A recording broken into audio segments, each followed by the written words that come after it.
Bonjour à tous et bienvenue sur notre chaîne W Talk. Aujourd'hui, nous sommes au Petit Pouce Café, le café poussette de Perpignan. On va interviewer Inès Pacouille, la créatrice de ce joli concept.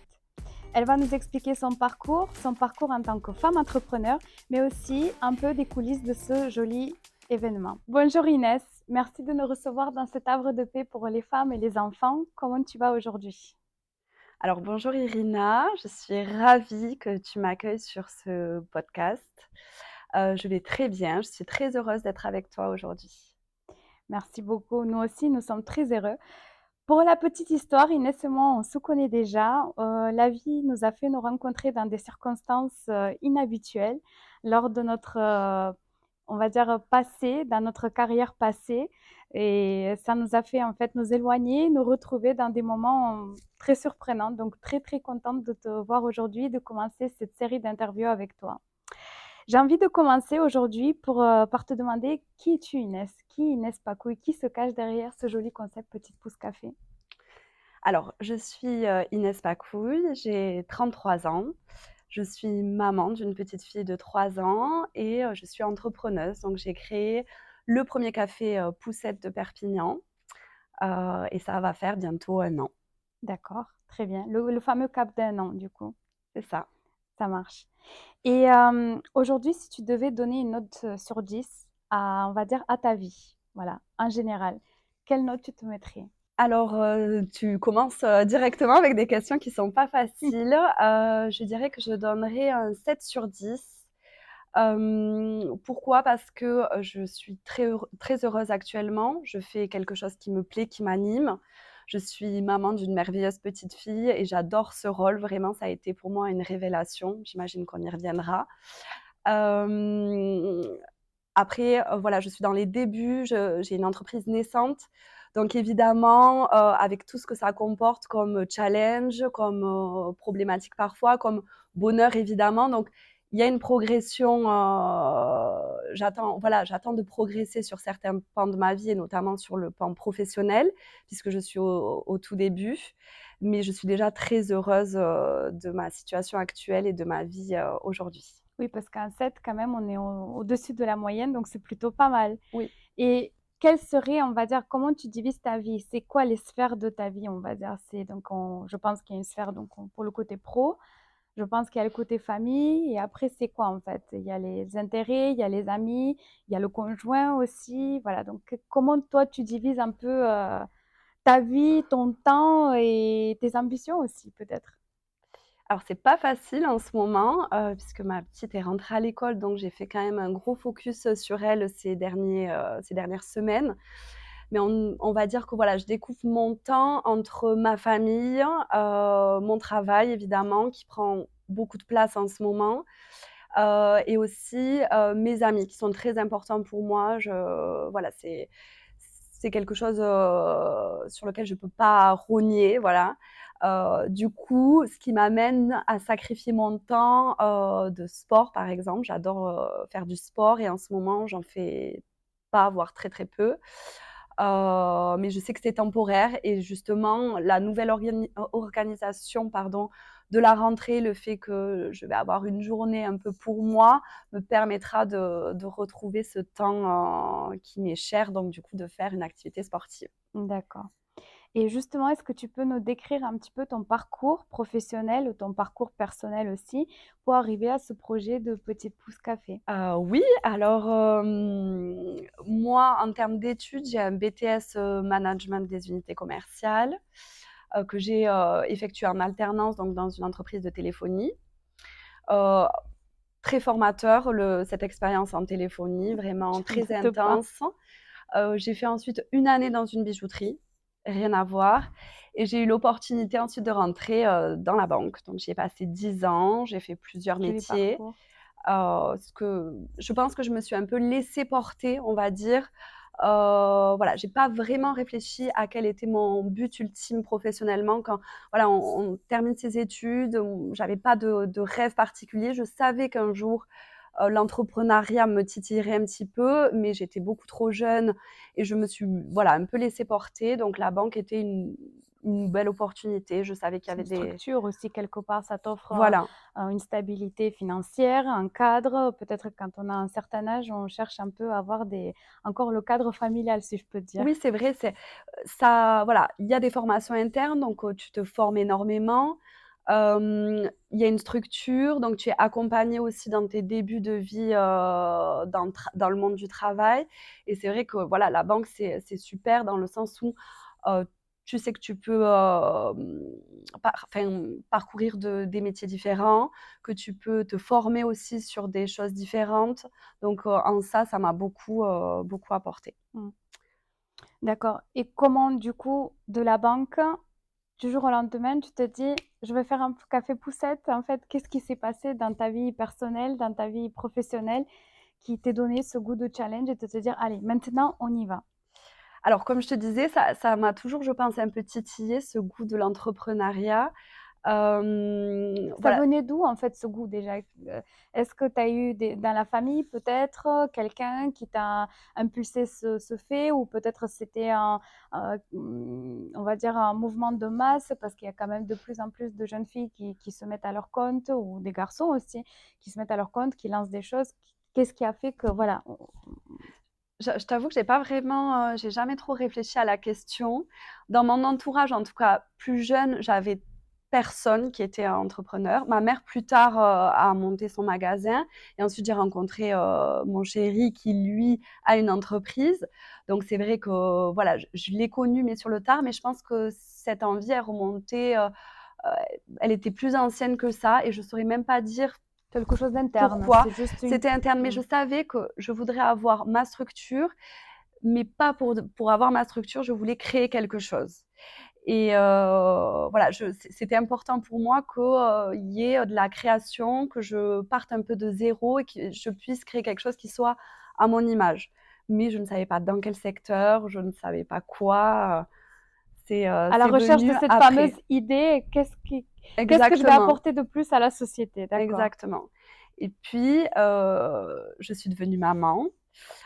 Donc moi, il faut savoir que j'adore les enfants, mais j'ai eu l'envie d'être mère un peu «sur le tard» entre guillemets, hein. J'ai que 33 ans, mais voilà, il y a des personnes pour qui c'est très tôt que l'envie se manifeste, qu'elles savent tout de suite qu'elles vont devenir mères. Moi, j'en étais pas vraiment sûre même, Mmh. mais Est-ce qu'on l'est sur un jour? On ne sait pas. on ne sait pas. C'est vrai qu'il y a jamais forcément de bons moments et du coup, voilà, je suis devenue maman et c'est, à ce moment-là, en fait, que, j'ai tout remis en question.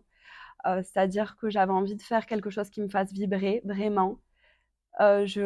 J'étais heureuse, complète dans ce rôle de mère et mais aussi je me disais: «Voilà, maintenant il faut que tu t'épanouisses vraiment aussi, professionnellement parlant». Donc j'ai commencé à réfléchir en effet pendant ma grossesse à qu'est-ce que je pourrais faire? Quelle formation j'aimerais suivre? Il y avait des petites choses qui me titillaient et puis ensuite j'ai profité en fait de mon congé maternité à l'arrivée de ma fille et là un jour en fait j'ai constaté un manque et je me suis dit: «C'est génial en fait, j'ai une idée». Donc en fait, je me suis rendu compte qu'il était compliqué pour les mères de pouvoir, heu, prendre du bon temps tout en ayant, bébé qui soit considéré aussi en tant que Mmh. tel, ne pas gêner les autres, Le pouvoir, regard de la société envers la femme mais qui vient d'avoir le exactement, bébé c'est aussi. vrai. Allaiter, les regards qu'on peut avoir parfois, c'est un petit peu compliqué. Moi, j'allaitais ma fille et je me suis dit: «En fait, ce serait génial d'avoir un endroit où tout le monde puisse se sentir à l'aise, parents ou pas d'ailleurs, mais que, tout ne soit pas forcément que tourné vers l'enfant, mais qu'on intègre l'enfant à l'endroit Mmh. et qu'on puisse vraiment passer un moment, tous ensemble, qu'il y ait de quoi occuper les enfants, qu'il y ait, que ce soit aussi agréable pour les adultes et pas vraiment, quelque chose de très enfantin où tu es là juste pour leur faire plaisir. En fait, je voulais que tout le monde, puisse profiter d'un seul et même endroit Mmh. et je me suis dit: «C'est génial, je me suis dit: «J'ai une super idée, il faut le créer». C'est après que Super. je me suis rendu compte que les cafés poussettes existaient déjà et donc du coup, ça m'a permis aussi d'aller, les découvrir et un petit peu, Voir le concept, qu'est-ce que tu pourrais améliorer ou qu'est-ce que tu pourrais amener de voilà, plus? D'accord. exactement. Et comment t'es passé, parce que, ok, je comprends maintenant ton cheminement du fait d'être maman, il y avait déjà une envie d'être entrepreneuse et tout ça, mais quand même, il est très difficile, je parle en connaissance de cause aussi, de passer d'un cadre où tu sais que tu as ton salaire tous les mois, que tu as une certaine stabilité financière, une stabilité professionnelle. Comment tu as réussi à avoir en fait ce déclic et de te dire, j'y vais quand même, en sachant tout ce que tu peux perdre, tout ce que tu peux gagner aussi, bien sûr, mais quand même, la banque te donnait une structure, on te donnait aussi un avenir professionnel et te dire, c'est bon, je sais, merci, mais je veux autre chose. Comment tu as réussi à passer ce cap? Parce que beaucoup ont des idées de Mmh. nos jours, mais très peu se lancent et très peu se disent, allez, j'y vais quand même, je vais voir ce qui se passe. Peu importe si je réussis ou si j'échoue, parce que finalement, il n'y a pas vraiment d'échec. Tu apprends quand même quelque chose avec l'expérience que Oui, tu oui. as d'une construction d'une entreprise. Mais toi, qu'est-ce qui a été, on va dire, le déclencheur de se dire, je vais partir de mon confort, on va dire, de mon chez moi, si je peux dire ça, et je vais voir qu'est-ce qui se passe si je crée mon entreprise. Hem, alors je dirais que, j'ai quand même un peu le goût du risque. J'ai des craintes évidemment, mais sur ce plan-là, je savais que j'étais capable d'oser, passer le cap. J'avais quand même ma maison, une certaine stabilité du fait que, voilà, je vis en couple, mon chéri a une entreprise qui est quand même installée. Je pouvais aussi me le permettre dans le sens où, je mettais pas en péril, la famille et la stabilité financière, même si c'est une période qui est quand même très difficile. Voilà, j'avais quand même cette sécurité-là, mais c'est surtout, je pense que je suis très bien entourée et ça, je pense que ça fait beaucoup. C'est-à-dire que j'ai la chance d'avoir, ma famille, ma mère, mon père, mon chéri, mes amis aussi qui étaient derrière moi, qui ont cru en moi et qui m'ont dit: «Vas-y, fais-le», tu vois? Et ça m'a, aidée à passer peut-être le petit cap de stress qui me restait. Est-ce que justement, la question, en fait, comment a réagi ton entourage et quels ont été peut-être les conseils qu'ils t'ont donnés quand tu as annoncé que ça y est, tu te lançais, que tu quittais la banque et que tu allais créer en fait ce café poussette? Alors au tout départ, je t'avoue que j'ai quand même eu, voilà, notamment mes parents qui ont eu un petit peu une petite crainte, voilà, je quittais une stabilité quelque part, tous les avantages de la banque que tu connais aussi. Mais c'est vrai que les conseils qu'ils m'ont donnés ont plutôt été dans ils m'ont boostée en fait, c'est-à-dire qu'ils m'ont dit: «Ouais Inès, tu as raison, c'est le moment, tu es en congé maternité, tu as cette idée, tu y crois, tu as envie, ça te fait rêver, vas-y». Il y a eu plusieurs événements qui ont fait qu'en fait les feux étaient un peu au vert. J'étais en congé maternité, j'ai pu y réfléchir, le travailler pendant mon congé maternité, le local se libérait aussi ici.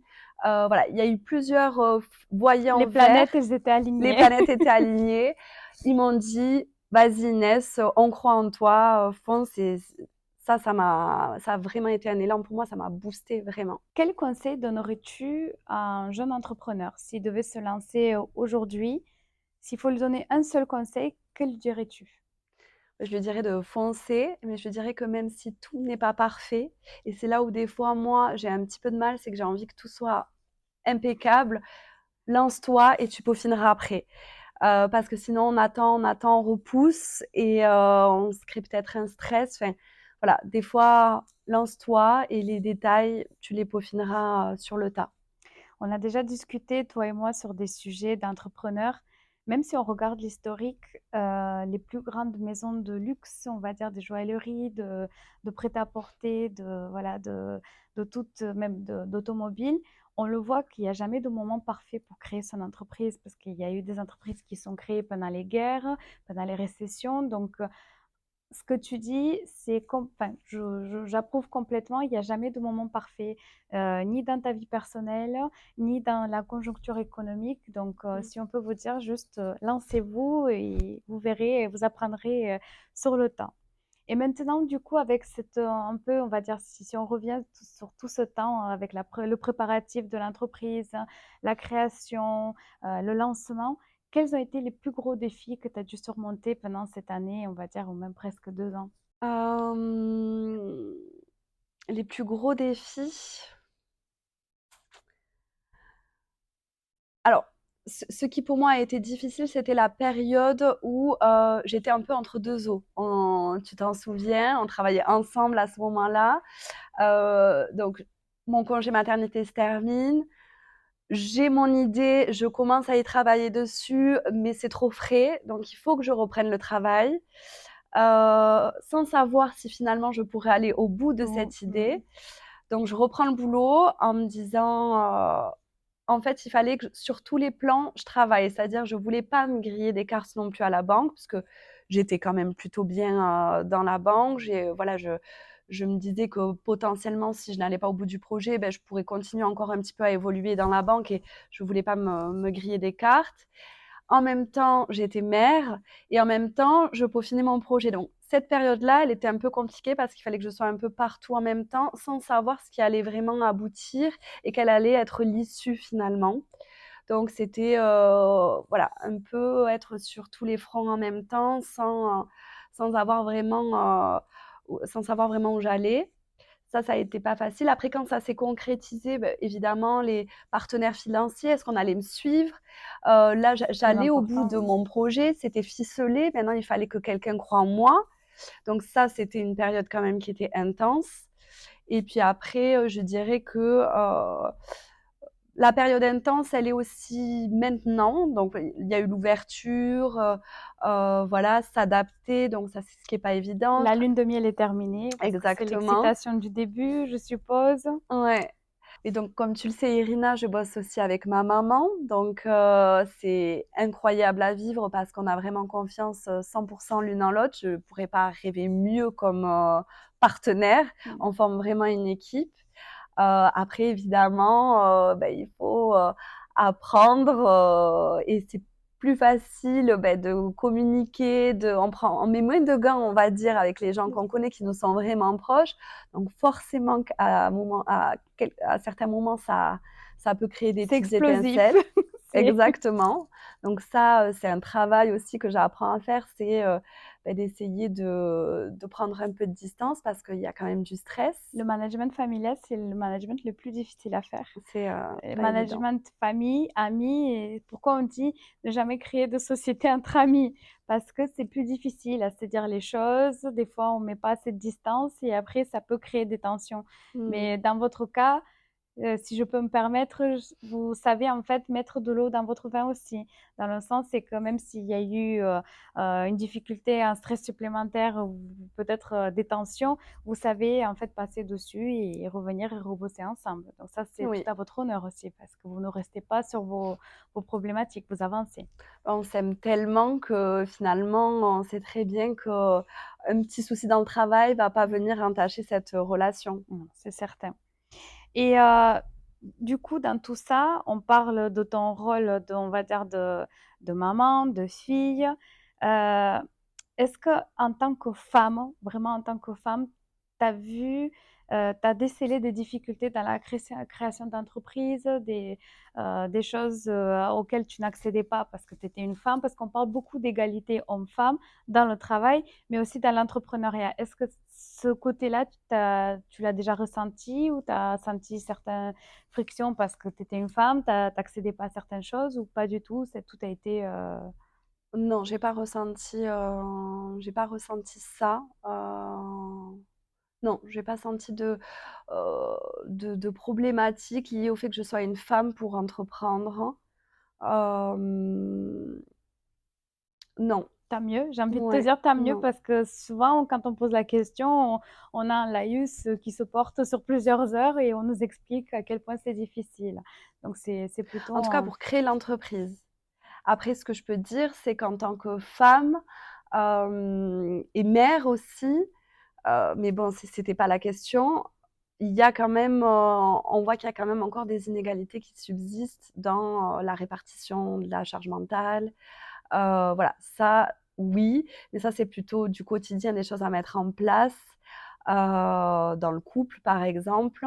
Mais j'ai pas eu en tout cas de problématiques avec des prestataires ou des partenaires financiers liés au fait que je sois une femme. Non, ça non.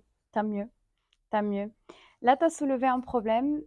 Tu nous parles constamment de ta fille, de ta relation avec ta maman, de ton rôle d'entrepreneur, mais tu ne parles pas aussi de ton rôle de femme, on va dire à la maison, d'avoir un conjoint, d'être, on va dire, la casquette de la femme, vraiment de la femme à l'état pur. Comment arrives-tu à gérer? Parce que là, je te vois pimpante, je te vois prendre soin de toi, mais dans toute cette organisation, comment tu fais pour prendre soin de ton couple aussi? Parce que c'est très important. De nos jours, je trouve qu'on ne parle pas assez qu'en fait, un couple qui se réalise, qui continue à subsister, c'est un couple duquel on prend soin. Donc, toi, comment tu fais en fait? Parce que dans ton quotidien à 1000 à l'heure, j'imagine que ça doit être très, très compliqué. C'est très difficile. Sachant que lui aussi, il est entrepreneur. Donc, Exactement. c'est comment est cette balance en fait? Comment vous réussissez à vous retrouver, à trouver du temps pour vous ou c'est juste là, en fait, vous dites pas de temps maintenant, on fera, voilà, on verra ça après. Comment vous jonglez? Alors je t'avoue que depuis, la naissance de ma fille et ensuite le fait, de créer cette entreprise, le temps pour nous en tant que couple, il est très restreint, voire presque inexistant, dans le sens où, comme tu le sais, lui, il est entrepreneur aussi. Il a beaucoup de travail. On se soutient énormément dans nos vies professionnelles et dans notre vie familiale, et cetera. Mais on a peu de temps à accorder au couple en ce moment. Mm. Je pense qu'on l'a mis un petit peu entre parenthèses les premières années, voilà, depuis que ma fille est née, les 3 premières années, elles sont quand même cruciales et ça, c'est vraiment quelque chose qui est important pour moi aussi d'avoir pu donner tout ce temps à ma fille. Lui pareil, hein, d'ailleurs, on est Mm. sur la même longueur d'onde là-dessus. Bon, Je ça pense pas déjà, qu'il y ait c'est... de Mm. voilà, on en discute régulièrement. Lui m'a beaucoup aidée aussi au niveau de l'entreprise, les travaux, et cetera. Donc il a beaucoup donné de temps. Donc là, il a aussi besoin de se retrouver un petit peu et il travaille aussi beaucoup. Donc on a peu de temps à s'accorder, mais on discute, on vit des périodes qui sont moins faciles que les autres, mais on a cette chance de pouvoir discuter, de savoir on est un couple solide et qu'on va pouvoir traverser ces moments-là, même si ils sont plus compliqués que les autres parce que voilà, on fait moins de choses qui nous passionnent ensemble. On sait qu'on se retrouvera à un moment donné. D'accord. Est-ce que tu le sais que quand même les statistiques parlent aussi, il y a beaucoup de divorces, il y a beaucoup de séparations et on vit dans un monde aussi où facilement tu vas passer à autre chose, que ce soit dans l'électroménager, et dès qu'il y a quelque chose de cassé, on ne repart plus. D'accord? Que peu importe les domaines. Et on a tendance de rapporter en fait on va dire cette pratique sur les couples aussi. Vous, ça fait combien de temps, sans indiscrétion, que vous êtes ensemble? Ça va faire 10 ans en début d'année. Toutes mes félicitations et que ça Merci. continue encore des années et des années. Mais tu le sais que vous faites partie de la tranche basse on va dire, des statistiques françaises, des jeunes qui se mettent ensemble et qui restent ensemble parce que on dit qu'un couple a plusieurs étapes, d'accord? Après la fameuse lune de miel où tout va bien, tout est rose, tout est beau, on s'aime à mourir. Après, voilà, on s'installe, après on a un enfant et vous avez eu un enfant, création de ta société et avec les rythmes effrénés de l'un de l'autre, euh, quel serait quand même, en fait, si tu peux donner un tips, une astuce aussi, parce que comment en fait tu fais pour comprendre que la difficulté, elle n'est que passagère et après on va se retrouver parce que c'est compliqué. Tu as déjà ton quotidien, tu as le quotidien de la petite, lui aussi, et ne pas se disputer pour, on va dire, pour des broutilles, pour se dire que, écoute, on fait abstraction, c'est la période qui veut ça, et après, ça ira mieux.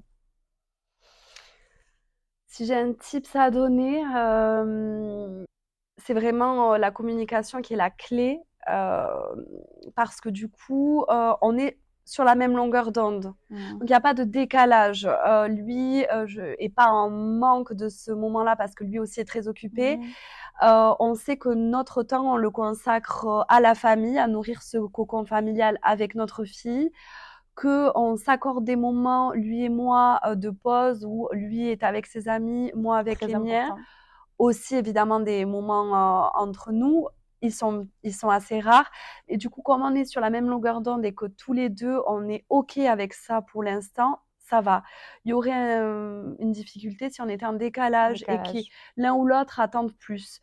Là, on sait que voilà, c'est une période charnière. Lui, il a son entreprise, il sait ce que c'est aussi que de développer une entreprise et le temps que ça implique.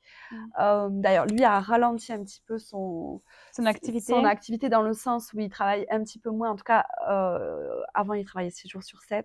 D'accord. Maintenant, il travaille du coup 5 5 jours jours sur sur 7. 7. Donc, on a connu une courte période où en fait, on pouvait profiter de ce temps-là ensemble. Mmh. Là, en fait, lui a 2 jours avec notre fille et moi, j'avais 2 jours avec elle et on avait un jour commun. Voilà, on s'adapte. En fait, c'est l'adaptabilité et la communication, je pense, et le fait qu'il n'y ait pas vraiment de décalage et qu'on n'attende pas trop l'un de l'autre. En tout cas, qu'on soit OK avec ça, quoi. D'accord, ben c'est le plus important. Je pense que le mot-clé de tout ça, c'est toujours la communication et de Mmh. comprendre en fait, enfin, si je peux donner mon opinion, c'est aussi, c'est le couple, ce n'est pas que les envies de l'autre, c'est ses envies aussi. Parce qu'on le sait que si à un moment donné, tu ne fais pas certaines choses par rapport à ton conjoint, à un moment donné, tu vas te sentir frustré. Et cette frustration, tu vas le reporter sur l'autre. Donc, Oui. ça va ressortir à un moment donné. Donc, c'est très important de trouver on va dire, ce, ces marques et cette frontière en fait entre ses envies, l'envie du couple et l'envie du conjoint aussi. Donc Mmh. c'est compliqué. Mais c'est vers quoi on tend tout le temps. Et moi j'ai une question. Encore une fois, je te trouve ravissante et je te dis pas ça parce que tu es mon amie.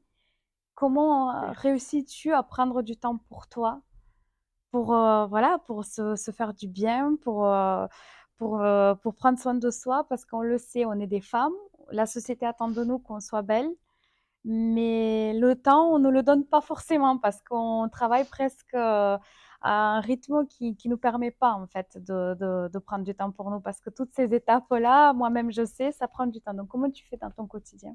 J'ai des super amis qui m'obligent à prendre du temps pour moi parce que, il y a une demi-heure, j'étais pas tout à fait, la même. Est-ce que c'est important?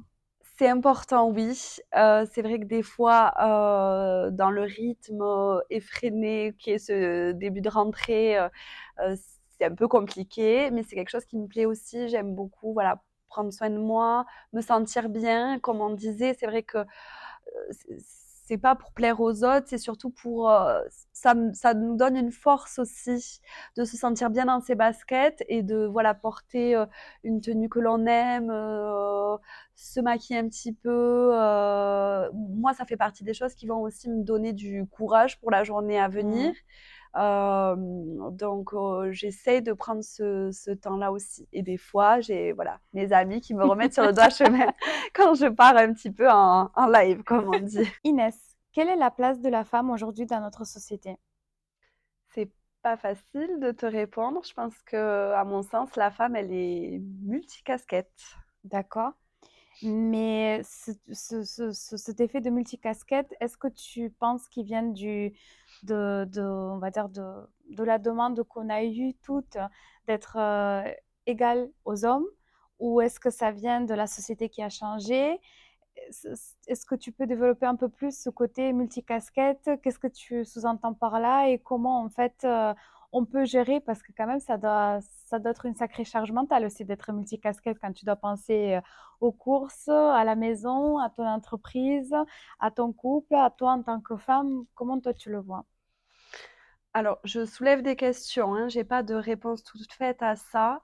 Alors, j'en pense du bien, évidemment. Il y avait, des inégalités qu'il fallait, rattraper et qui sont encore là, évidemment. Mm. Voilà, une femme et un homme qui font le même travail, qui ne sont pas payés pareil, c'est inadmissible. Donc il y a un élan, qui tend à ce que ça l'égalité se rétablisse, on va dire, j'ai Mmh. l'impression. Après, qu'est-ce qu'il en est aussi dans l'intimité? Est-ce que la charge mentale est vraiment, répartie? Est-ce que aussi les femmes on explique dans l'intimité tout ce dont on s'occupe et est-ce qu'on n'anticipe pas trop? Mmh. Et est-ce on laisse la place aussi aux hommes De de prendre venir, les choses en de main? prendre certaines Mmh. choses en main? C'est pas une vérité absolue que Mmh. j'ai, c'est un questionnement vraiment personnel que je me pose. Enfin, c'est vraiment des questions que je me pose personnellement. Voilà, on prend énormément de choses en charge. On a une charge mentale j'ai envie de dire, qui dégueule, c'est même pas qui déborde. On anticipe beaucoup de choses. Est-ce que c'est à nous, je sais pas, de rétablir cet équilibre en expliquant clairement à nos conjoints ce que l'on vit? Euh, Je je je me demande. je te rejoins complètement dans ce que tu dis et ça me fait penser à un dernier sketch que j'ai vu un short d'un sketch de Nalwen Madani qui parle en fait de cette fameuse charge mentale. Et en fait, elle, dans ce sketch, elle reprend exactement en fait la vie, sa vraie vie avec son conjoint qui est un acteur, qui est en train de prendre, on va dire, du grade aussi dans le monde du cinéma. Et elle explique en fait que quelque part, on nous le fait payer aussi. On nous le dit, vous avez voulu cette indépendance, cette égalité, ben en fait, clairement, ne nous demandez pas d'intervenir sur certaines choses. Alors que ce qu'on demande, en fait, c'est que justement, on partage tout. Et cette notion d'égalité et équité, j'ai l'impression qu'elle est souvent, en fait, la frontière, on la voit pas, en fait. Ce qu'on demande, il se focalise sur le fait, vous avez voulu, ben vous l'avez. Ben maintenant, vous avez qu'à faire tout toute seule. Alors que j'en suis persuadée que la femme, elle est puissante, elle est forte, on peut vivre plein de choses, surpasser plein de choses. On peut s'appuyer sur l'exemple des femmes à la guerre aussi, d'accord, qui ont participé et ont travaillé dans les usines, qui ont fait un réel travail d'homme de l'époque, Mm, parce que c'est un travail qui est manuel et surtout c'est un travail physique. Mais en fait, on a revu la place de la femme, mais on ne voit pas aussi en fait toute cette place en fait ce qu'elle nous coûte au quotidien. Comme tu dis, cette charge mentale. Qu'est-ce que tu en penses en fait? Comment on pourrait en fait, sans forcément blesser nos hommes, nos conjoints, comment on pourrait en fait un peu déléguer, laisser prendre la place qui devrait prendre dans le couple, dans la vie, dans la paternité aussi, parce que c'est ça aussi. Euh, mm. voilà. Comment tu vois cette chose-là? Ben, je pense que comme pour beaucoup de choses, c'est la communication, c'est-à-dire que nous les femmes, on a une sensibilité qui est différente. On est très cyclique, on est soumise aux fluctuations d'hormones aussi. Je pense que ça, il faut communiquer. En fait, il faut que la personne qui partage notre On vie n'est pas fait de la même le manière, tout comprenne. simplement. Exactement. Et on a une sensibilité, quand on met au monde un enfant, par exemple, en tant que mère, il y a quelque chose de voilà, on a une sensibilité différente et on le voit à travers notre prisme. Alors, je pense que il faut vraiment communiquer, expliquer ce qui est important pour nous, expliquer ce que l'on vit à l'intérieur de nous. Et si on arrive à l'expliquer, on arrive à être comprise aussi. Bon, évidemment, il faut que la personne en face soit ouverte et accepte la discussion. Après, voilà, c'est un long chemin. Moi-même, je suis confrontée à des problématiques liées à la charge mentale d'une femme, d'une maman. Est-ce qu'il n'y a pas aussi le côté transgénérationnel? Je te donne un exemple.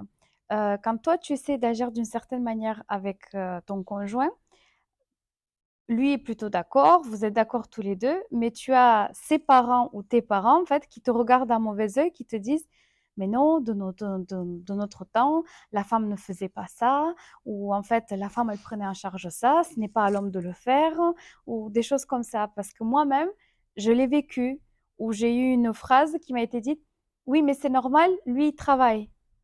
Parce que moi, je travaille pas. Tu Mmh. vois, il y a encore ce côté, on oublie que la femme, en fait, maintenant, elle a le même quotidien que l'homme. Elle se Mmh. lève le matin, elle va travailler, elle a les mêmes problématiques lors de sa journée avec son patron ou ses employés ou ces choses-là. Et quand elle revient, elle a toutes les tâches en plus, en fait, à gérer un enfant et tout ça. Donc, en fait, c'est qu'on a le même quotidien, mais on n'a pas compris encore que justement, on a le quotidien plus tout ce qui va avec. Oui, oui, oui.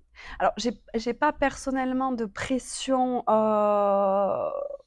à ce niveau-là, en tout cas, on me le dit pas clairement, mais je la ressens dans le sens où, oui, les femmes avant étaient formidables. Voilà, on se met nous-mêmes cette pression en voyant que ben, la maman de mon conjoint, ben, elle lui faisait le repassage la nuit pour qu'il ait des chemises nickel. Formidable. Voilà. Et donc ça, inconsciemment, tu te dis, mince, elle arrive à faire tout ça, comment moi, j'y arrive pas, tu vois. Mm, Donc quelque mm. part, oui, elle est un peu là. Bah, en fait, il faut se soutenir. Je pense que c'est là l'idée, c'est vraiment comprendre que l'autre a une vie qui est intense. Pas chercher à dire moi j'ai fait plus que toi, etc. Parce que ça mène à rien. Mais Cette concurrence-là ne mène voilà, à rien. On est se comprendre et expliquer comment nous on voit les choses et quelles sont vraiment nos attentes. Et surtout arrêter de se juger les uns les autres. Je te rejoins complètement sur deux choses. Sur le fait de se juger les uns les autres, c'est tout à fait ça.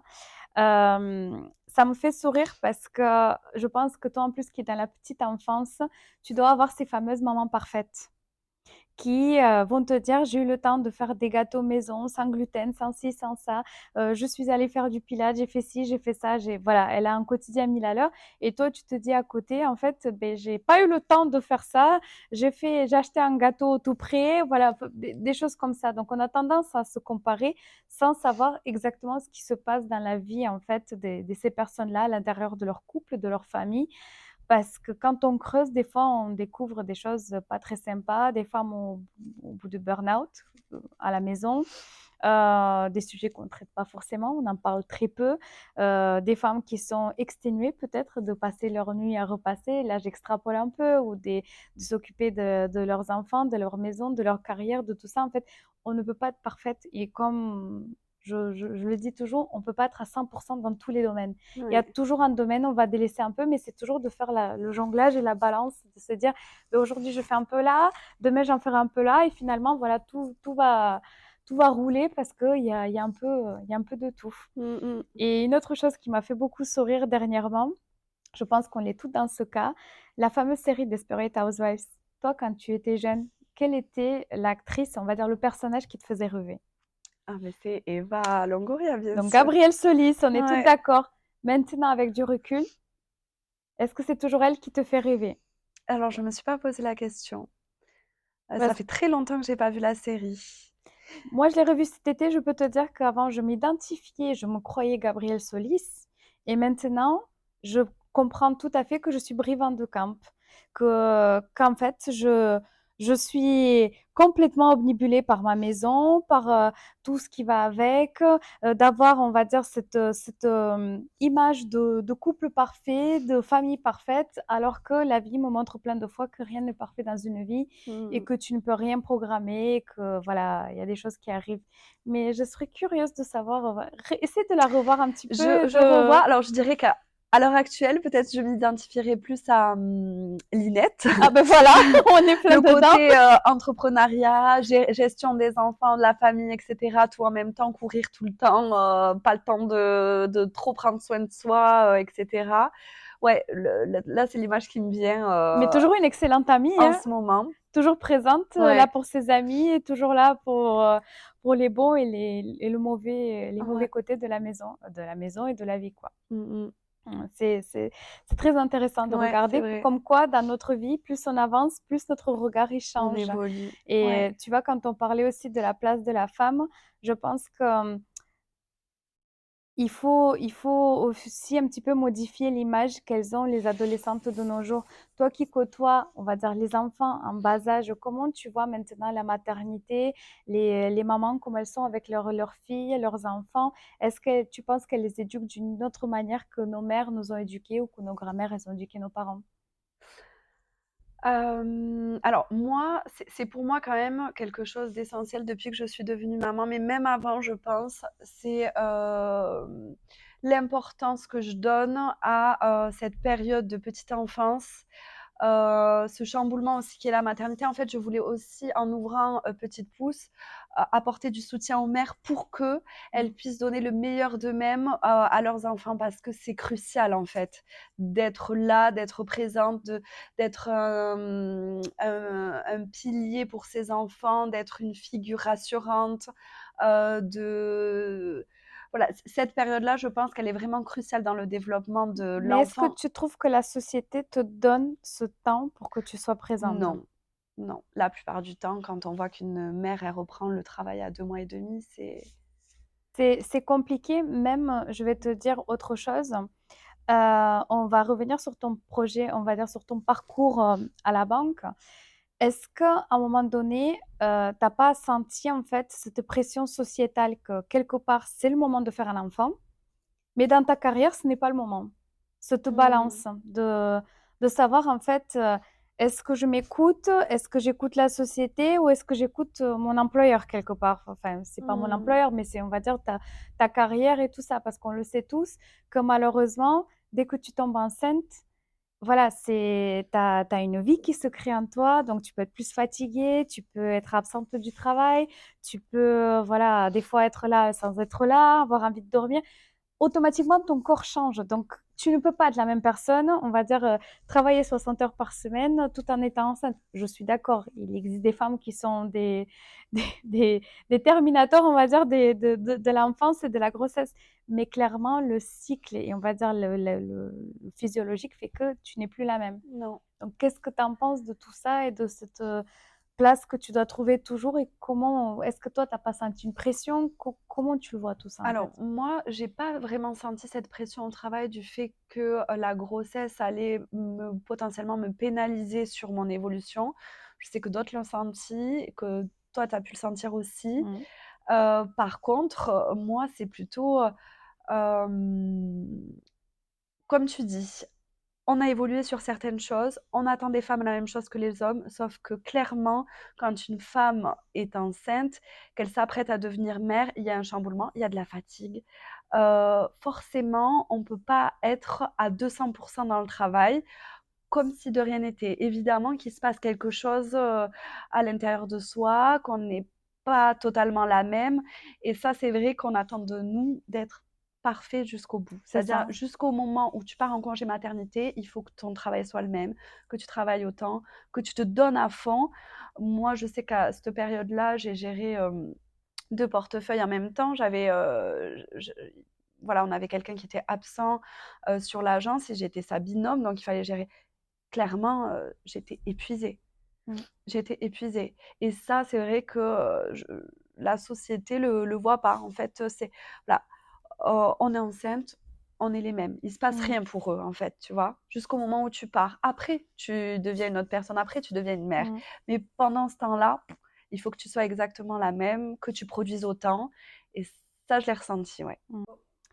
À ce jour, quels ont été les faits les plus marquants de ta carrière De ma carrière professionnelle, hein. professionnelle? Que ce soit dans l'entrepreneuriat ou que ce soit dans ta carrière à la banque ou même pendant tes alternances? Voilà.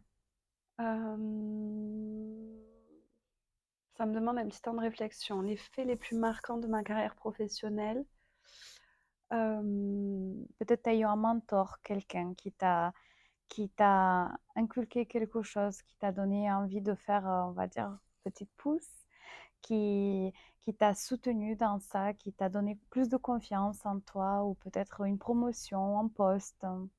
je pense que ma première entreprise qui était donc la téléphonie,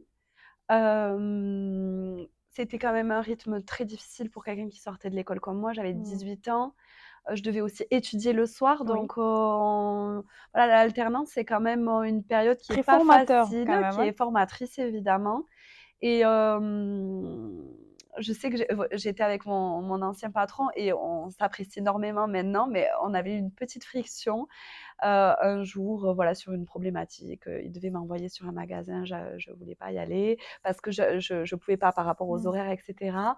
Et ce jour-là, en fait, ça m'a demandé beaucoup d'efforts d'aller lui dire ce que je pensais parce qu'il y avait Argumenter. voilà, cette autorité.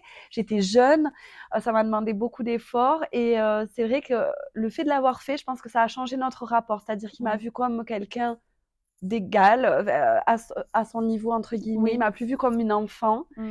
Et je pense que ça a changé quelque chose en moi. Ça m'a aussi donné confiance de me dire, OK, tu as un patron, tu as des gens au-dessus de toi dans ton environnement professionnel, mais tu as le droit d'avoir des revendications. Et au contraire, c'est peut-être même bénéfique d'oser parler, d'oser dire quand ça va pas, donner ton point de vue. Donc, je pense que ça a été un des faits marquants. Après, je dirais que tout plus ou moins a été très important pour moi. Le parcours que j'ai eu a fait que j'en suis là Que tu es ce aujourd'hui. que tu es aujourd'hui, oui. C'est-à-dire que j'ai été inspirée par beaucoup de personnes dans mes aventures professionnelles. Euh, voilà, tout a contribué à ce qui est en train d'arriver aujourd'hui. D'accord. Et si tu as eu des échecs, au moindre niveau, que ce soit personnel ou professionnel, comment tu fais face aux échecs? Alors moi, quand j'ai une problématique, un problème, souvent j'ai un moment un peu de sidération Mmh. où, pendant quelques heures, une journée ou peut-être quelques jours, je suis dans l'émotion. Mmh. C'est-à-dire que vraiment je vais le ressasser un petit peu, ça va vraiment prendre beaucoup de place, dans ma tête.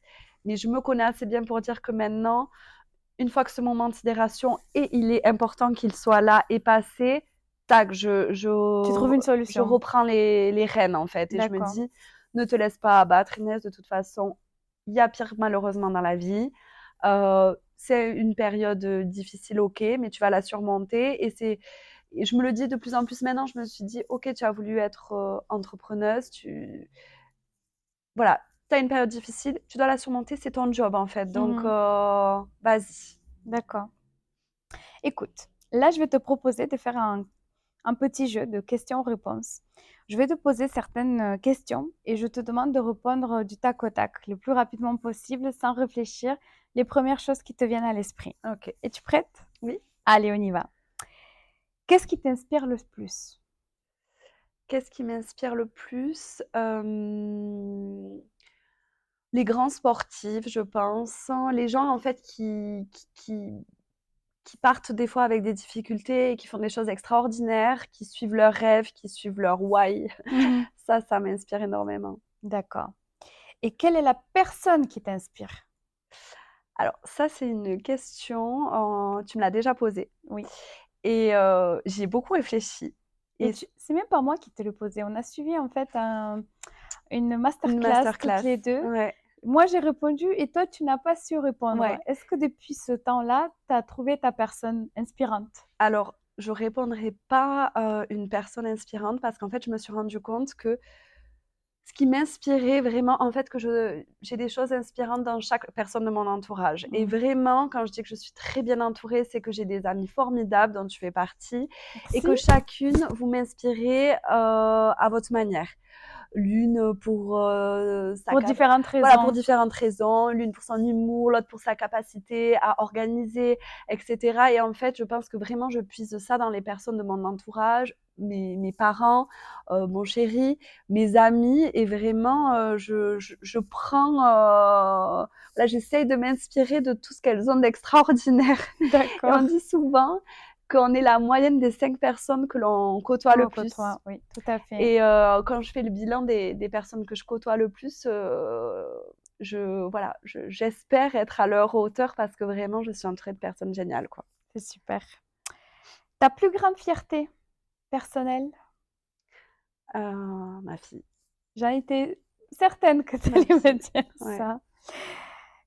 En parlant de ta fille, que dirais-tu à toi petite? Si tu revenais dans le passé, que dirais-tu à petite Inès? Je lui dirais d'avoir confiance, de croire en ses rêves, que tout arrive pour une bonne raison et que tout se passera bien. C'est super. Est-ce que tu peux nous conseiller un film, un livre ou une série, une chanson que tu recommandes ou juste que quand tu écoutes, tu lis, te font du bien, tu te sens bien après, voilà, tu trouves un bon mood. Alors, j'ai toujours adoré le groupe U2, ça c'est pour la D'accord. musique, donc ça c'est vraiment, mais des fois même quand je suis mal, écouter une de leurs musiques ou vider un petit peu, ce que j'ai, ça me fait du bien, Hmm. pleurer un bon coup, tout ça. Décharger. Décharger, ouais, j'adore U2. Une série que j'aime beaucoup, c'est This Is Us. J'adore parce que c'est une série qui est plutôt légère, good vibes, mais en même temps qui traite de sujets qui sont hyper Hmm. importants. Il y a toujours une morale, enfin, il y a toujours une leçon que tu en tires, une réflexion que tu peux faire sur la série par rapport à ta propre expérience ou par rapport aux valeurs que tu as envie de transmettre autour de toi. Donc j'adore cette série, ouais. Hmm. Super. Alors, qu'est-ce qui est le plus important pour toi? Le processus ou le résultat? Le processus. Pourquoi? Ben parce que je pense que ce qui est important, c'est d'avoir des projets, Hmm. et pas, le résultat en soi, finalement, c'est pas le plus beau. Le plus beau, c'est comment tu y es arrivé, par quels moyens, hem, qu'est-ce qui va se passer Après. après? Voilà, se dire que tout se termine une fois que l'entreprise est ouverte. Par exemple, Hmm. mon projet, c'était d'ouvrir une entreprise. Non, en fait, c'est, comment je suis arrivée, ce que je vais encore faire, Mettre en place, ce que je vais bien mettre en sûr. place. Je trouve que c'est triste de plus avoir de projet et de me dire que de me focus résultat, ça voudrait dire oublier, tout le reste. Hmm. Et du coup, j'ai envie de te demander, quelle est la cause qui te tient le plus à cœur? Vraiment, vraiment, c'est, les enfants, le bien-être des enfants, le voilà, que les enfants soient, choyés, soient respectés, que, voilà, les violences faites aux enfants, que, moi, ce que je veux, c'est, si je peux contribuer à quelque chose, c'est à ça, c'est que les enfants soient heureux, qu'on leur laisse leur place d'enfant, qu'on les amène à révéler le meilleur d'eux-mêmes, qu'on les protège. Hmm. Protéger les enfants, en fait, pour moi, c'est indispensable parce que les enfants, c'est les adultes de demain. Et on voit très bien que beaucoup de personnes ont. Alors, je dis pas, hein, c'est génial d'aller voir un psy et c'est Ça super de permet le de, faire. de traiter certaines problématiques aussi auxquelles on Exactement, n'arrive pas à faire face nous-mêmes, oui. exactement. Mais leur construire une enfance, alors pas forcément que heureuse parce que des problèmes, on en a, Ce mais qui nous forge aussi quelque voilà, part, hein. leur permettre d'évoluer dans un environnement sain, C'est sécure, ça va quand même, limiter après, les pathologies, les traumas, dans nos vies d'adultes. Donc, hmm. voilà, c'est pour moi, c'est pas pour rien en fait que la maternité m'a vraiment transformée et que j'ai voulu ouvrir, Petite Pousse. C'est aussi, parce que tout part de là en fait, de l'enfance, de l'enfant que tu es. Que tu es, tout à fait. Et du coup, comment tu te vois dans 10 ans? Comment je me vois dans 10 ans? Alors j'aimerais bien pouvoir te dire que j'ai fait, 1 an, à l'étranger en famille. Ça, Super. ce serait vraiment un projet que j'aimerais avoir. Que je suis, voilà, assez, confortable, financièrement, que les entreprises peuvent, se débrouiller sans nous pendant quelque temps ou que, voilà, on est passé, pour pouvoir faire ça. En tout cas, je me vois toujours entourée des mêmes personnes avec, juste de l'expérience en plus et des projets en plus qui seront venus compléter, ce que j'ai aujourd'hui. C'est formidable, c'est un beau projet. J'ai envie de te laisser l'opportunité de changer un peu de rôle avec moi. Donc, tu peux me poser une question, c'est laquelle tu veux. Donc, je vais tenter d'y répondre OK. pour qu'on soit un peu à égalité, qu'on finisse cette belle journée à égalité. Donc, à toi Alors l'honneur. Irina, ma chère Irina, de quoi es-tu la plus fière aujourd'hui? Ouf, de ma force. Sincèrement, ça peut paraître. Je suis même émue en te disant ça. Ça, ça peut paraître, on va dire, très peu modeste, mais en fait, je me suis rendu compte là, dernièrement, la force que tu parlais, la force féminine, cette force, en fait, de toujours y arriver, d'y aller. Malheureusement, la vie, dernièrement, m'a montré, en fait, par plein de facettes, que la vie n'est pas toute rose, la vie n'est pas linéaire et qu'il faut avancer malgré tout et avoir cette force de se relever quand la vie te met plus bas, moi je trouve ça beau et je me rends compte aussi que tout le monde ne l'a pas, alors que je voudrais en fait que tout le monde l'ait parce qu'on a des phases dans notre vie où en fait c'est juste la vie. Voilà. La vie est injuste, la vie est dure, la vie n'est pas belle et rose. La vie est faite de noir, de blanc, de gris, d'orange, de rouge, de toutes les couleurs de l'arc-en-ciel. Donc voilà, je te dirais, je suis contente que j'ai cette force-là parce que sans cette force-là, je ne serais pas là où je suis maintenant. Tout le monde devrait avoir tant de force et cette force-là pour se relever et faire face aux défis que la vie te met devant toi. Donc voilà, on va dire Tu ma peux en être fière. Parce qu'en tout cas, moi, je suis très fière de toi et de merci, t'avoir comme amie. merci, moi aussi. En tout cas, notre interview touche à sa fin. Merci beaucoup Inès pour tant de sincérité, pour tant de franchise et de bienveillance. J'espère que vous aussi, vous avez passé un très bon moment avec nous. N'hésitez pas à nous liker, nous suivre et aussi nous laisser des commentaires, peut-être nous donner votre avis. Ne soyez pas très durs, c'est notre première interview. On va essayer de s'améliorer et on vous attend pour une prochaine. Merci à tous. Merci. Merci, Rina. Chez nous. Oh.